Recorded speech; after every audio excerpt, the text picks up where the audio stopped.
కలవడం జరిగింది. వారికి అప్లికేషన్ ఇవ్వడం జరిగింది. ఎంఆర్ఓ కామారెడ్డి, ఆర్డీఓ కామారెడ్డి,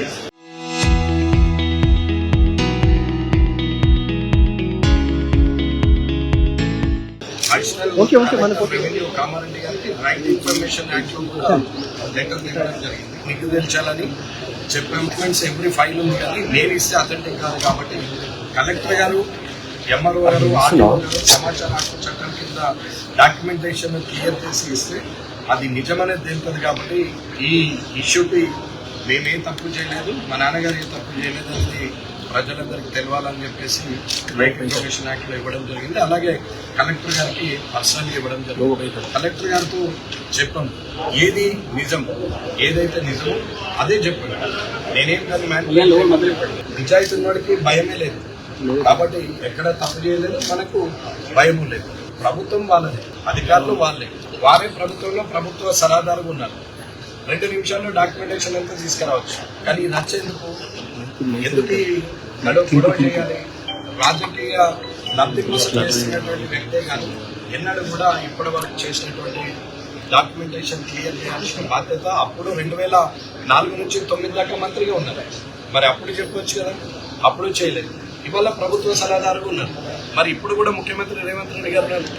ఆయన ద్వారానైనా వీరు అనుకుంటే 2 నిమిషాలు డాక్యుమెంట్స్ అన్ని పట్టుకొని రేపటి వరకు సీఎంఓకి రండి అంటే 2 నిమిషాల్లో డాక్యుమెంట్స్ అన్నీ హైదరాబాద్లో ఉంటాయి. ఎందుకు చేయట్లేదు? దానికి ఖచ్చితంగా ముగింపు పలుకుతాం. 30 రోజుల లోపల వారు ఇవ్వాలి. వారంలో ఇవ్వచ్చు, 10 రోజులు ఇవ్వచ్చు, 30 రోజుల్లో ఇవ్వాలి. ఇవ్వకపోతే అప్లేట్ అథారిటీ ఉంటుంది, అప్లేట్ అథారిటీ కూడా వెళ్తుంది. అది కూడా కాకపోతే ఇన్ఫర్మేషన్ చేసి గవర్నమెంట్ కోర్ట్ ఆర్డర్ ద్వారా కూడా ఇవన్నీ కూడా డాక్యుమెంట్స్ కలెక్టర్ గారి ద్వారా తెచ్చేస్తాం. కానీ కలెక్టర్ గారు పాజిటివ్గా స్పందించారు, చెప్పారు ఏది రికార్డు ఉంటుందో ఆ రికార్డు ఖచ్చితంగా ఇచ్చేస్తామంటే అట్లా ఏం లేదు, ఇబ్బంది పెట్టాలనే ఆలోచన 100% ఏది ఉంటే ఇవ్వమంటున్నారు, ఏది ఉంటే అది ఇచ్చేస్తామని.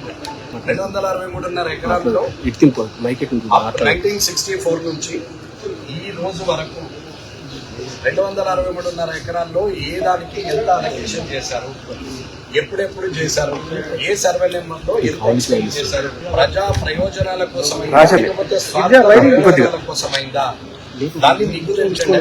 కామారెడ్డిలో మెడికల్ కాలేజ్ కానీ, కామారెడ్డిలో ఇండస్ట్రియల్ ఏరియా కానీ, ఎఫ్సిఐ కానీ, ఇలా నంబర్ ఆఫ్ ఇన్స్టిట్యూషన్స్ అక్కడ వచ్చినాయి.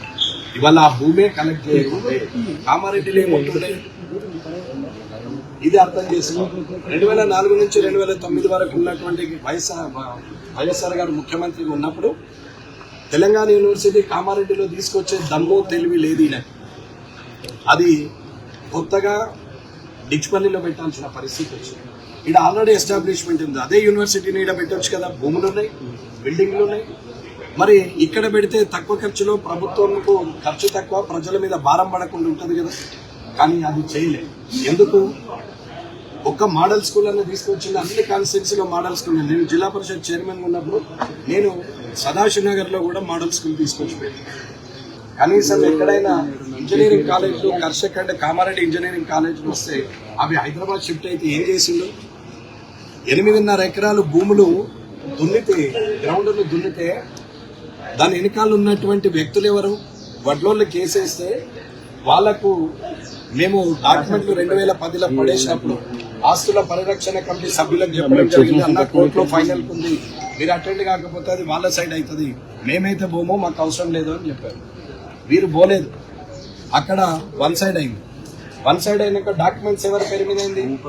వీళ్ళు ఎన్నిక రాజకీయ నాయకులు ఏంది, ముస్తాబాదోడు, మన బాదుగునోడు, నిజామాబాదోడు వచ్చి కామారెడ్డిలో అడ్డబెడుతున్నాడు. కామారెడ్డి వల్ల రాజకీయ నాయకులు అండదండలు లేనిదే జరుగుతుందా?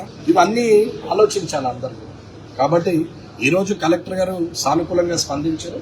వారం 10 రోజుల లోపల డీటెయిల్స్ అన్ని ఇస్తామని చెప్పారు. కాబట్టి ఆయన మీద నాకు నమ్మకం ఉంది. కలెక్టర్గా ఆయన తీసుకునే చర్యలు రేపు పొద్దున ఇచ్చే ఇన్ఫర్మేషన్ బట్టి ఉంటుంది. అలాగే సిమిలర్గా కూడా సమాచార హక్కు చట్టం కింద MRO Kamareddy, RDO Kamareddy, additional collector revenue Kamareddy వాళ్ళకు కూడా నేను సమాచార హక్కు చట్టం కింద పెట్టారు. అంటే మీ మీద ఆరోపణలు చేశారు కదా నా మీద ఆరోపణలు కావాలి. ఆరోపణలు ఇప్పుడు సమన్వయాలని నిజాలు నిగ్గుదించాలని కలెక్టర్ తప్పు చేసినోడు ఆర్టీఐ కింద పెట్టాడు, అవతలోడు ఆర్టీఐ కింద పెడితే వీడు ఆపుతాడు. కానీ నేనే తప్పు చేసినానంటారు కాబట్టి నేనే ఆర్టీఐ కింద పెట్టా. ఇంతకన్నా సాక్ష్యం local to global news at your finger tips. మీ చేతిలో ఒక ఆయుధం. డౌన్లోడ్ రా టీవీ యాప్.